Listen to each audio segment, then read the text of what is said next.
إن هذه أمتكم أمة واحدة وأنا ربكم فاعبدون وما أرسلناك إلا رحمة للعالمين.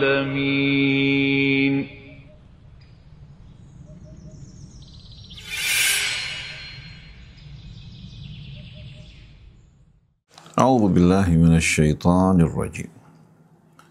Bismillahirrahmanirrahim. Alhamdulillahi rabbil alamin. Hamdan katsiran thayyiban mubarakan fi kama yuhibbu rabbuna wa yarda.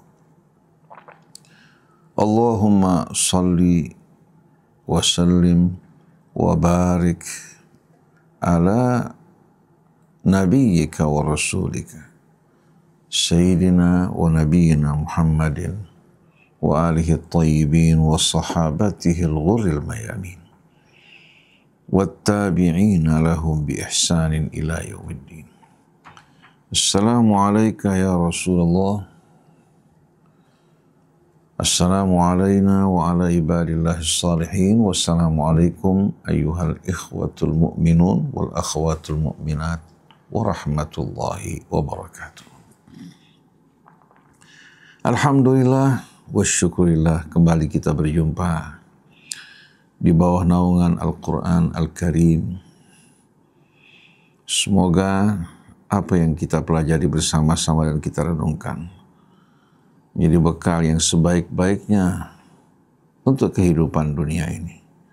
Begitu pula bekal untuk kehidupan akhir di saat kita menghadap ke hadapan Allah Subhanahu wa Ta'ala.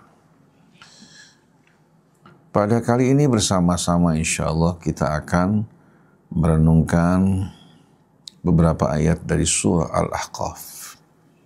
Dimulai dari ayat pertama. Surah yang diturunkan oleh Allah Subhanahu wa Ta'ala di kota suci Mekah untuk meletakkan fondasi dan pilar-pilar Islam yang utama. Menegaskan mengenai keesaan Allah Subhanahu wa Ta'ala. Memperingatkan mereka-mereka yang mempersekutukan Allah Subhanahu wa Ta'ala tanpa dasar kebenaran, agar mereka kembali kepada Allah, agar mereka memahami bahwa apa yang mereka lakukan tidak akan membawa keuntungan bagi mereka, tapi akan menjerumuskan mereka dalam kebohongan, dalam kepalsuan, dan akan berakhir menuju kebinasaan dan derita yang kekal di hari kemudian nanti. Karena Allah Subhanahu wa Ta'ala tidak akan mengampuni seorang yang mempersekutukan dengan lainnya. Tapi Allah Subhanahu wa Ta'ala bagi orang-orang yang beriman yang tidak mempersekutukan Allah dengan sesuatu, Allah membuka pintu rahmat dan ampunan. Setelah itu Allah Subhanahu wa Ta'ala berbicara mengenai kenabian, risalah para nabi yang diutus oleh Allah Subhanahu wa Ta'ala hingga nabi kita, semua menyampaikan pesan dari Allah yang menciptakan kita, menciptakan alam semesta dan seluruh isinya, yang menetapkan aturan dan syariat di seluruh alam semesta hingga alam hidup dalam suasana yang harmoni. Lalu Allah Subhanahu wa Ta'ala mengutus Rasulnya, menurunkan kitabnya, demikian pula menetapkan syariatnya yang akan mengatur kehidupan kita dalam suasana yang harmonis sebagaimana alam semesta yang kita saksikan. Yang ketiga berbicara mengenai hari kembali kepada Allah Subhanahu wa Ta'ala. Sebagaimana kita berasal dan berawal dari Allah, dalam seluruh kehidupan kita, kita bergantung kepada Allah. Dan pada akhirnya kita akan kembali kepada Allah untuk mempertanggungjawabkan seluruh amal perbuatan kita. Hal ini yang ditegaskan dan diingatkan oleh Allah Subhanahu wa Ta'ala, agar kita betul-betul jadikan sebagai pelajaran bahwa Allah menciptakan kita bukan dengan tujuan yang sia-sia, tapi dengan tujuan yang hak, yang akan menentukan nasib kita di hari kemudian nanti. Semoga Allah jadikan kita dari hamba-hambanya yang sukses dalam menjalani cobaan dan ujian dalam kehidupan dunia ini. Beribadah kepada Allah, tidak mempersekutukannya dengan sesuatu, dan hidup dengan mengikuti petunjuk Allah dan sunnah-sunnah nabinya hingga akhir hayat, bersama keluarga yang kita cintai, bersama seluruh kaum muslimin, bersatu dalam satu umat. Umat Nabi kita Muhammad SAW yang menjadi penerus dari umat-umat terdahulu, yang semuanya menyeru, mengajak umat manusia untuk berserah diri kepada Allah, tunduk kepadanya, menyembahnya dan tidak mempersekutukannya dengan sesuatu. Ikhwan akhwat yang dirahmati Allah Subhanahu wa Ta'ala, mari kita mulai renungan kita di bawah naungan Al-Quran bersama suratul Ahqaf, salah satu surah Makkiyah yang terdiri dari 35 ayat. Sebelumnya kita akan membaca suratul Fatihah, dilanjutkan dengan membaca ayat-ayat yang kita akan renungkan. Semoga Allah memberikan taufik yang sebaik-baiknya bagi kita untuk memahaminya dan juga mengamalkan isi dan petunjuknya. A'udzu billahi minasy syaithanir rajim. Bismillahirrahmanirrahim. Alhamdulillahi Rabbil Alamin. Ar-Rahmanir Rahim. Maliki Yaumiddin. Iyyaka na'budu wa iyyaka nasta'in. Ihdinas siratal mustaqim. صراط الذين أنعمت عليهم غير المغضوب عليهم ولا الضالين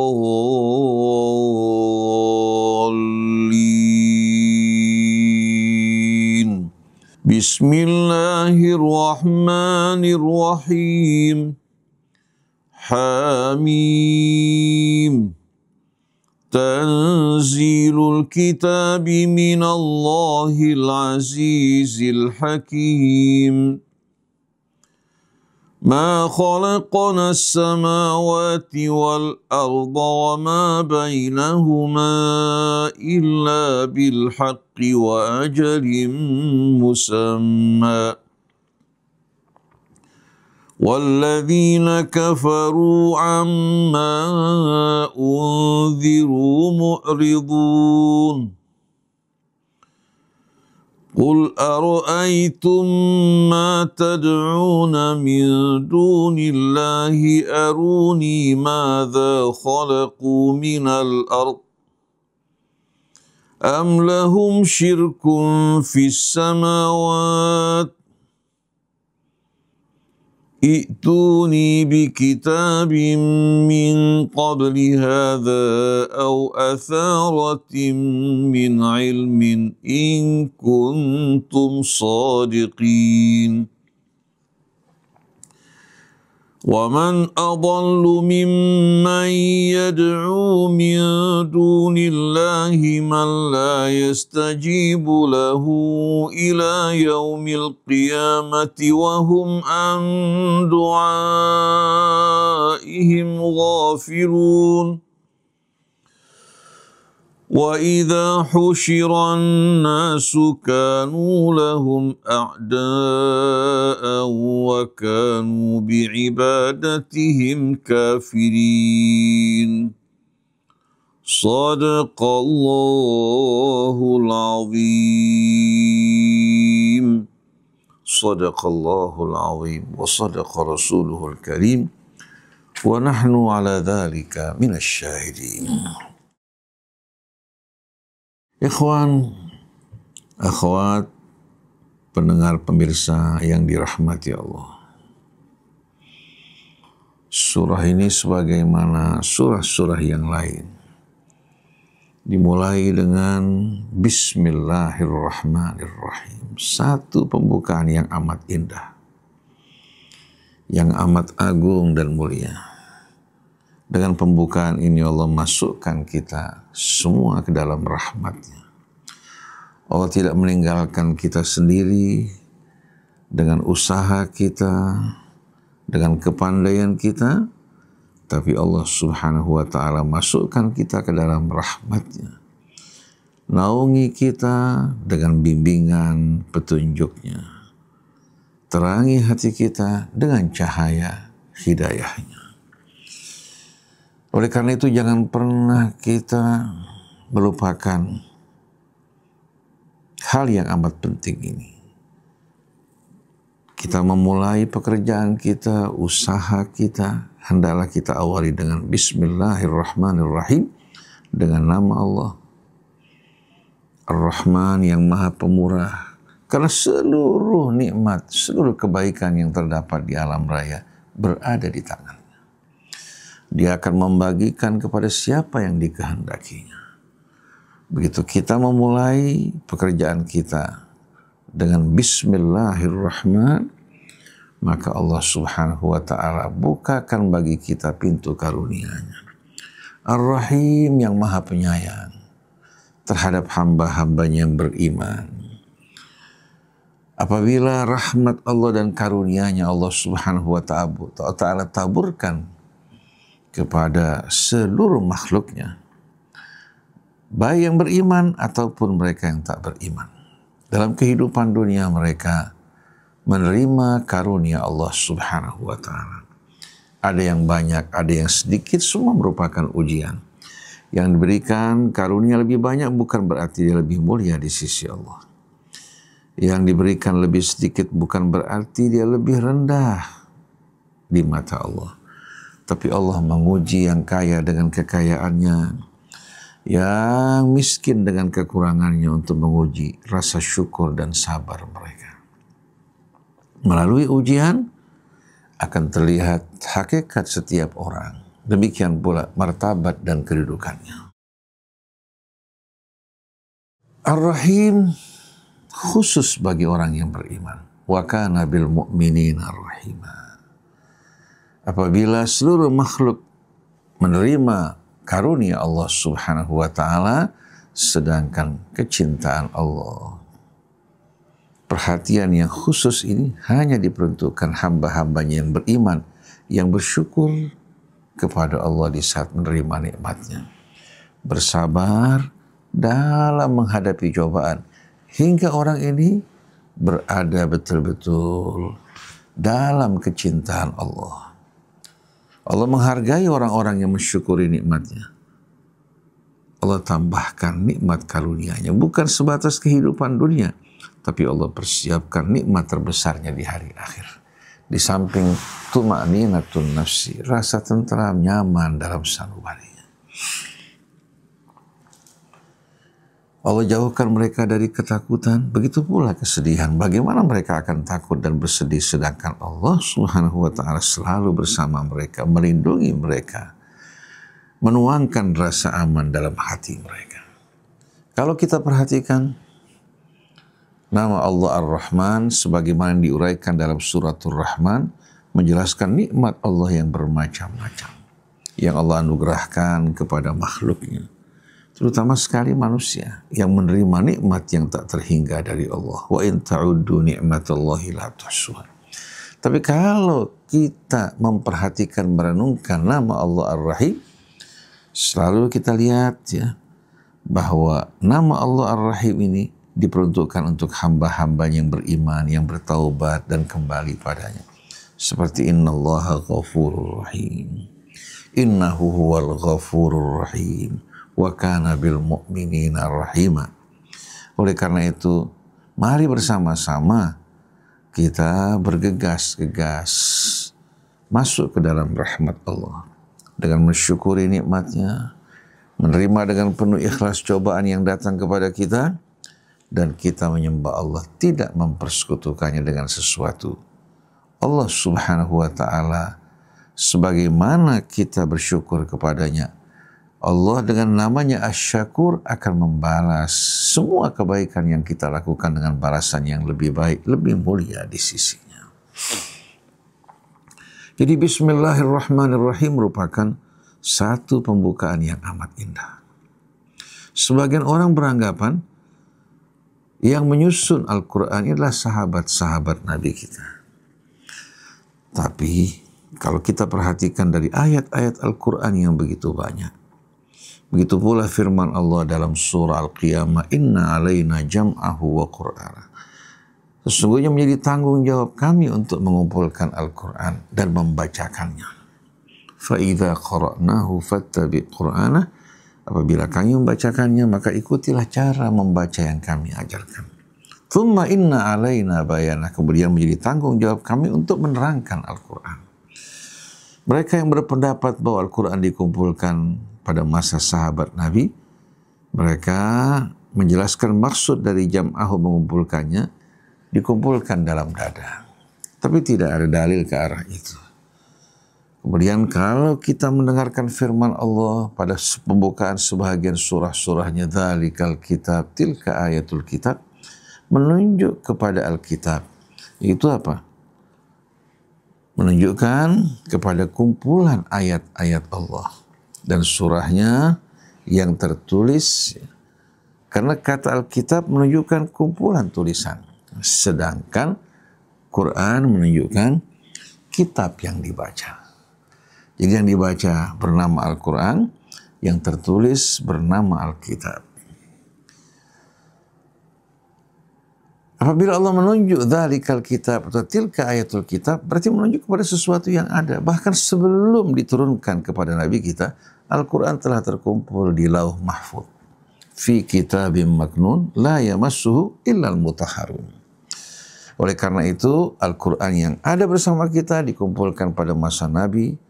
Ayat-ayatnya disusun sesuai dengan perintah Allah, begitu pula surah-surahnya.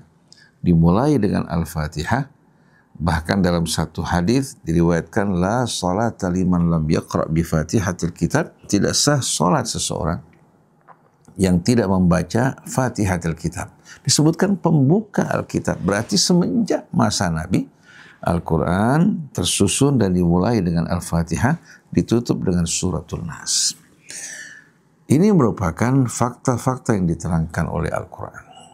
Adapun riwayat selagi tidak sesuai dengan fakta kebenaran yang terdapat dalam Al-Quran, kita abaikan. Jadi Bismillahirrahmanirrahim, pembukaan dari setiap surah Al-Quran yang langsung diajarkan oleh Allah, kecuali At-Taubah. Kecuali At-Taubah. Dari mulai masa Nabi tidak meletakkan basmalah pada awal At-Taubah. Karena apa? Karena sebetulnya dia merupakan kelanjutan dari Suratul Anfal. Suratul Anfal yang terdiri dari 75 ayat diletakkan sebelum At-Taubah yang terdiri dari 129 ayat. Padahal dia berada pada kelompok ayat yang berada di atas 100 ayat. Tapi kenapa Al-Anfal diletakkan sebelum At-Taubah?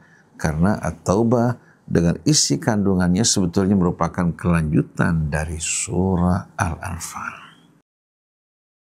Ini hanya sekedar sebagai pembukaan dan pengantar yang penting untuk kita fahami, dan kita yakini bahwa kitab suci Al-Quran langsung ditulis pada masa Nabi oleh para penulis wahyu, disusun oleh Nabi hingga menjadi sebuah kitab.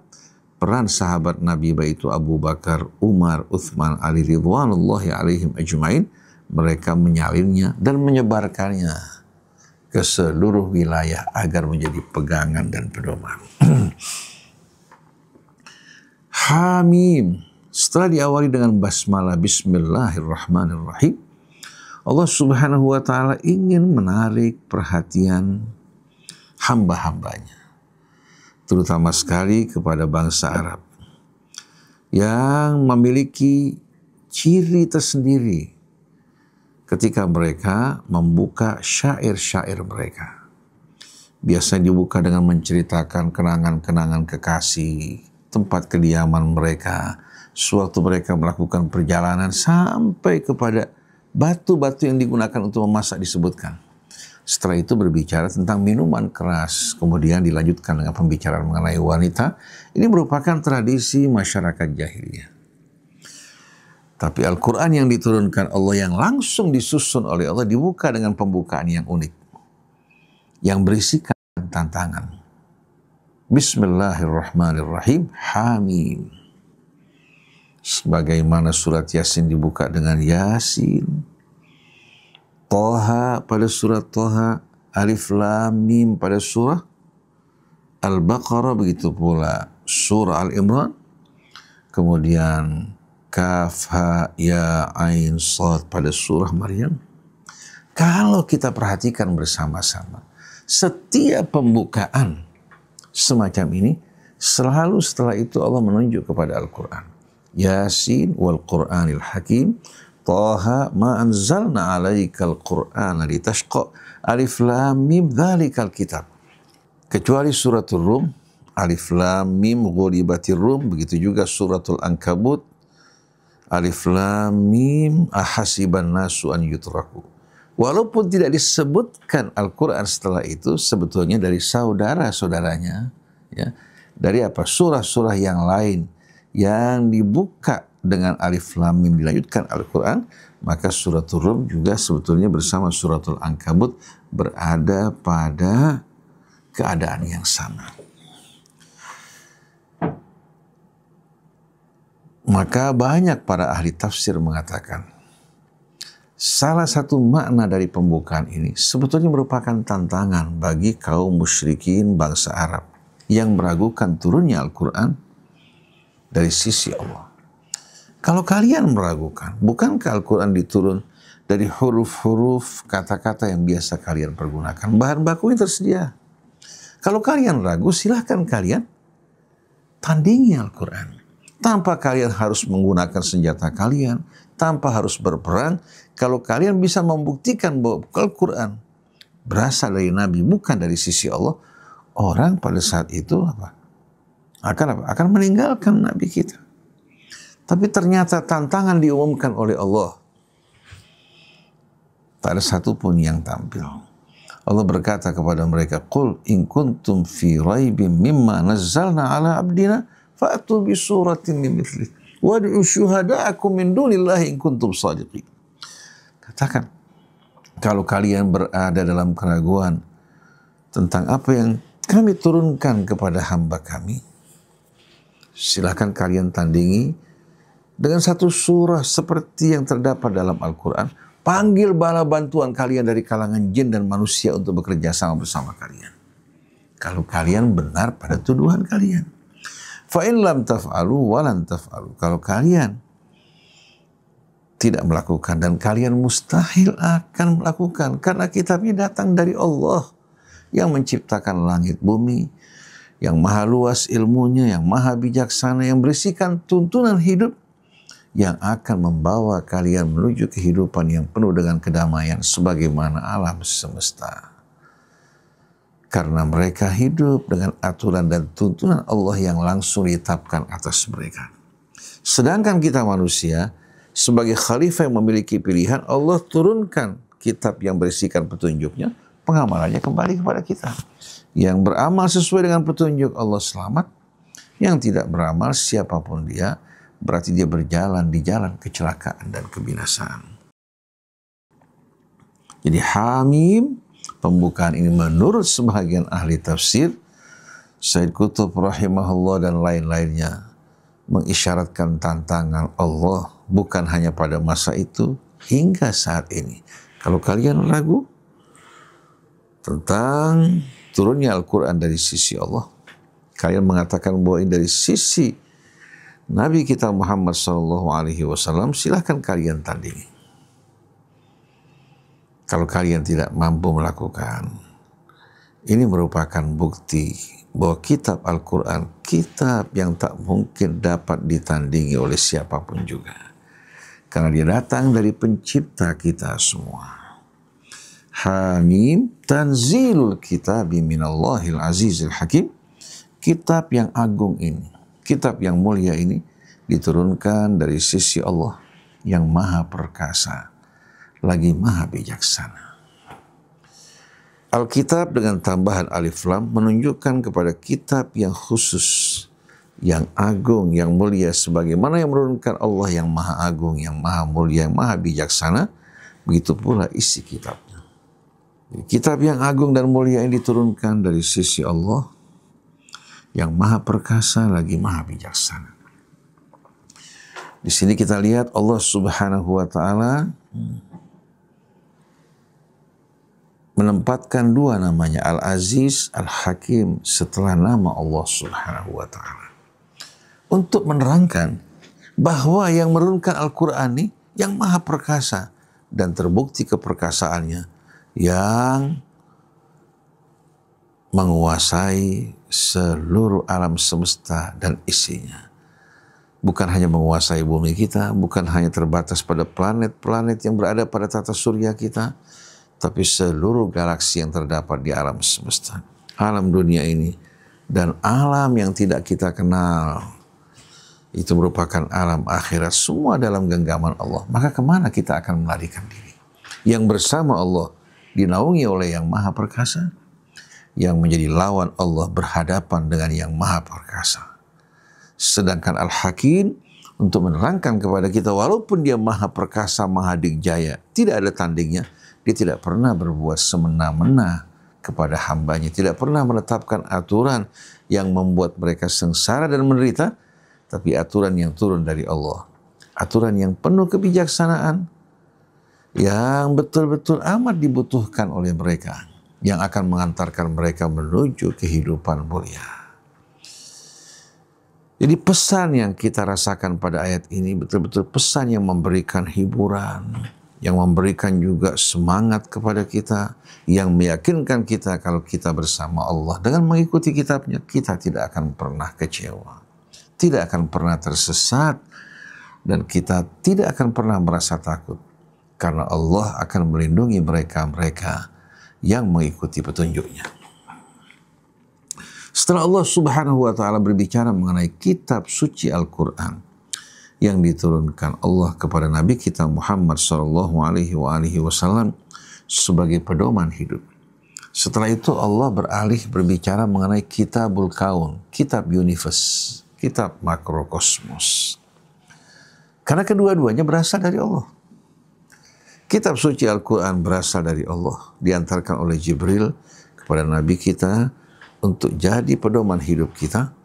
Sedangkan alam universe atau makrokosmos ini, alam yang telah diatur oleh Allah Subhanahu wa ta'ala dengan penuh kesempurnaan. Semua berjalan dengan ketentuan takdir dan aturan yang maha bijaksana. Jadi Allah Subhanahu wa ta'ala ingin meyakinkan kita semua, dengan mengikuti petunjuk Allah, kita berada dalam kebenaran yang tidak meragukan. Buktinya alam semesta, kitabul kaun, kitab universe, ma khalaqnas samawati wal arda wa ma bainahuma illa bil haqqi wa ajalin musamma. Sesungguhnya kami tidak menciptakan langit dan bumi dan apa yang berada di antara keduanya illa bil haqq, melainkan dengan tujuan yang hak, bukan dalam rangka bermain-main, bukan dalam rangka bersenda gurau, bukan merupakan satu kehidupan yang sia-sia tanpa pertanggungjawaban, tapi kami menciptakan langit dan bumi dengan tujuan yang hak. Wa ajalin musamma, juga dalam batas waktu yang telah ditetapkan Allah Subhanahu wa ta'ala. Bila tiba saatnya kehidupan dunia ini akan berakhir, atau kehidupan kita akan berakhir, dunia masih berlanjut bersama generasi yang datang setelah kita, kemudian akan tiba masa akhir dari kehidupan dunia ketika Allah Subhanahu wa ta'ala menutup kehidupan dunia, berganti dengan kehidupan baru. Setiap orang akan dipanggil oleh Allah mempertanggungjawabkan semua perbuatan mereka. Jadi ayat ini mengajak kita untuk merenung dan menyadari kita di antara makhluk-makhluk Allah di alam raya. Sebetulnya kita merupakan makhluk yang kecil dan lemah. Kemuliaan kita bukan dari jasad kita, bukan pula dari kekayaan kita, kedudukan kita, atau asal-usul kita yang berasal dari kalangan mulia. Tapi kemuliaan kita dengan kita beriman kepada Allah, bertakwa kepadanya, ini yang akan mengangkat martabat kita. Maka sungguh beruntung orang-orang yang beriman dan bertakwa kepada Allah. Apapun asal-usulnya, apapun latar belakangnya, di saat dia beriman bertakwa, maka dia adalah orang yang dimuliakan Allah. Inna akramakum indallahi atqakum innallaha alimun khabir. Jadi Allah Subhanahu wa taala mengajak kita untuk menoleh, memperhatikan alam semesta yang diciptakan Allah dengan tujuan yang hak, juga terbatas oleh batas waktu yang ditetapkan Allah. Agar kita tidak terlena dalam kehidupan dunia. Ma khalaqnas samawati wal arda wa ma bainahuma illa bil haqq. Sungguhnya kami tidak menciptakan langit dan bumi dan apa yang terdapat di antara keduanya melainkan dengan tujuan yang hak. Wa ajalin musamma, dan pada batas waktu yang telah ditetapkan Allah.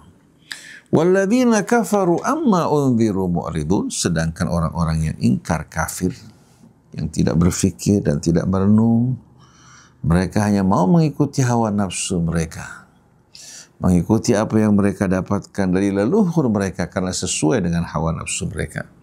Adapun orang-orang kafir ketika mendengarkan ini, mereka berpaling dari peringatan yang diberikan kepada mereka. Amma unziru mu'ridun, mereka berpaling dari apa yang disampaikan kepada mereka dari peringatan. Tapi yang beriman, yang berakal dan berfikir ketika mendengarkan peringatan ini, mereka dengarkan, mereka resapi, lalu mereka menyesuaikan langkah-langkah hidup mereka sesuai dengan bimbingan dan petunjuk Allah. Mereka khawatir di hari kemudian nanti mereka akan menghadapi nasib yang buruk. Jalan satu-satunya untuk keselamatan mereka kembali kepada Allah Subhanahu wa taala. Lalu setelah itu Allah Subhanahu wa taala mempertanyakan mereka-mereka yang memohon kepada selain Allah. Dalam doa mereka bukan berdoa kepada Allah, tapi mereka berdoa memohon kepada selain Allah. Allah mempertanyakan hal ini, atas dasar apa mereka melakukan hal ini?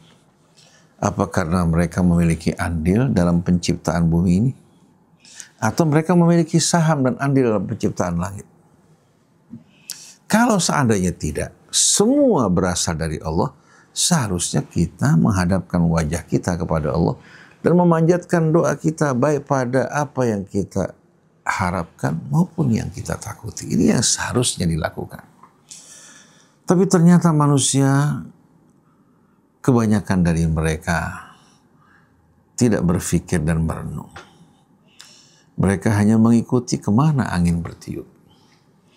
Mereka tidak betul-betul menyadari untuk apa mereka diciptakan, dari mana mereka berasal, kemana mereka akan pergi, dan bagaimana cara hidup yang benar dan tepat sesuai dengan tujuan dari penciptaannya.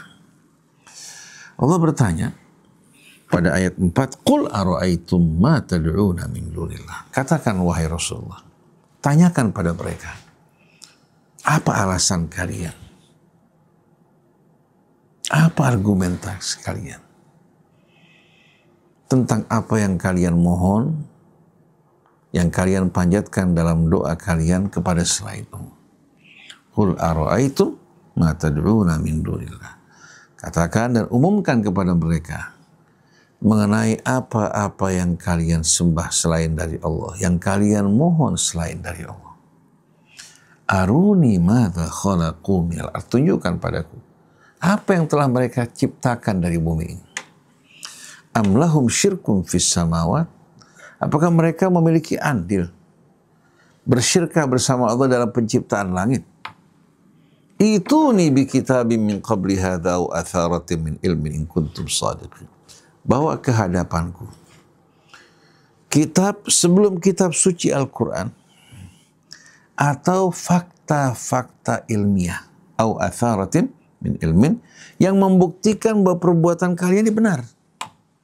In kuntum shadiqin, kalau kalian benar dengan apa yang kalian lakukan. Jadi Allah meminta bukti kepada mereka.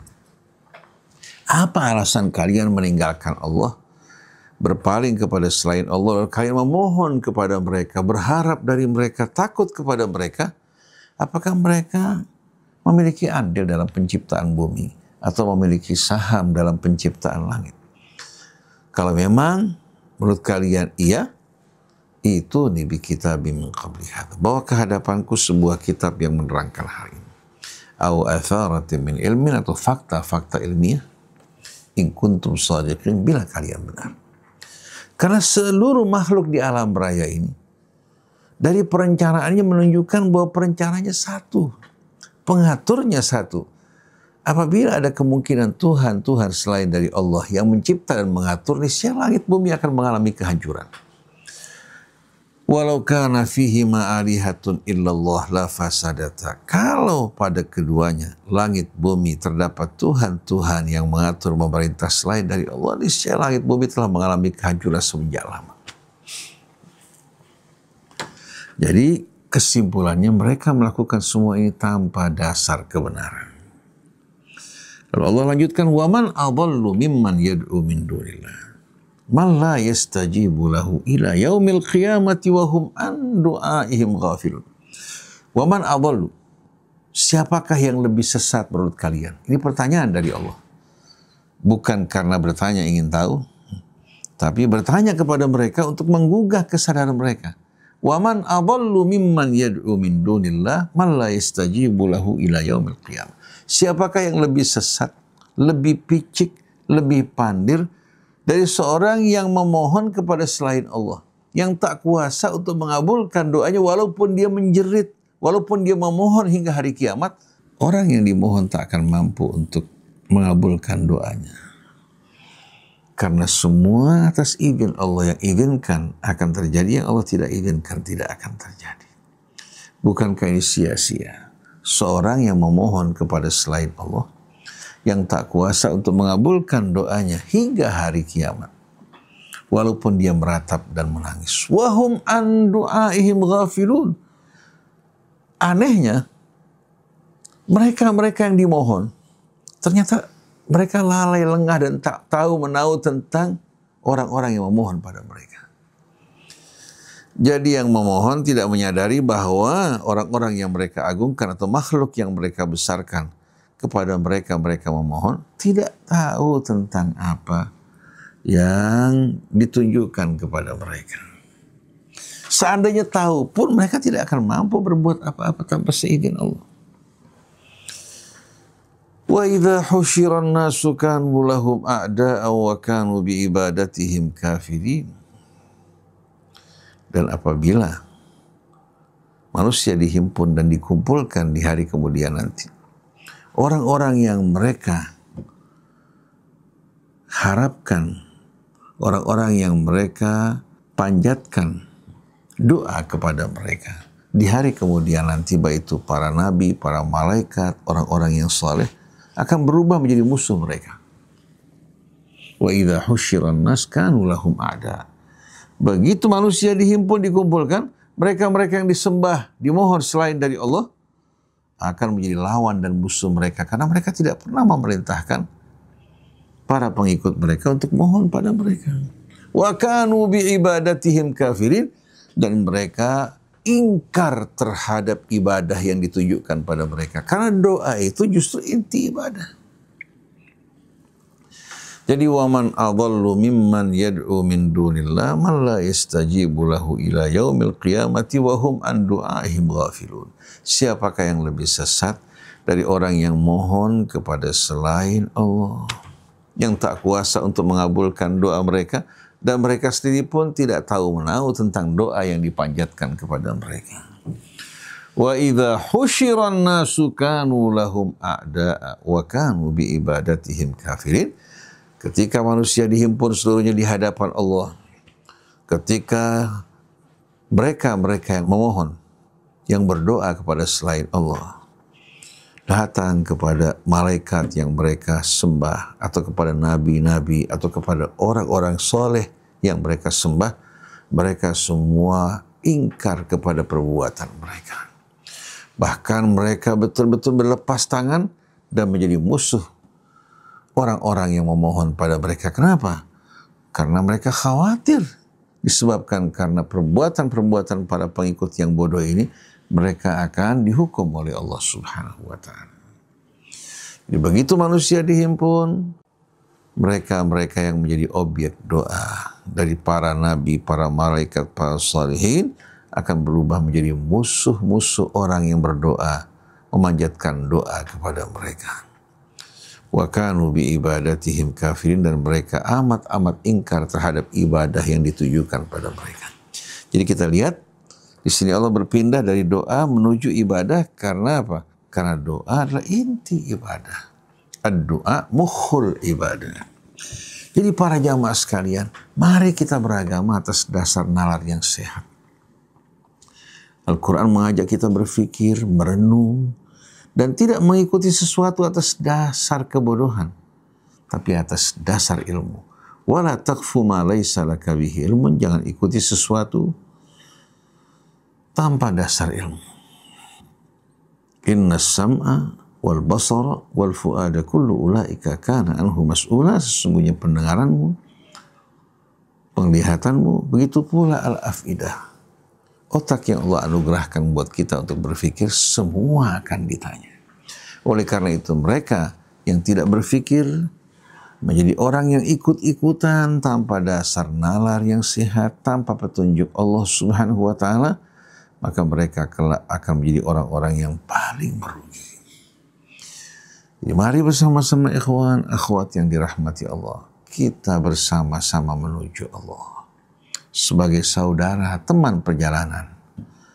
Tidak ada saling membuli, tidak saling memanfaatkan, tapi yang ada bekerja sama dalam kebajikan, dalam ketaatan pada Allah, dan bekerja sama juga dalam memerangi yang mungkar, hingga kita dapat bergabung bersama Nabi kita Muhammad SAW melanjutkan misi beliau.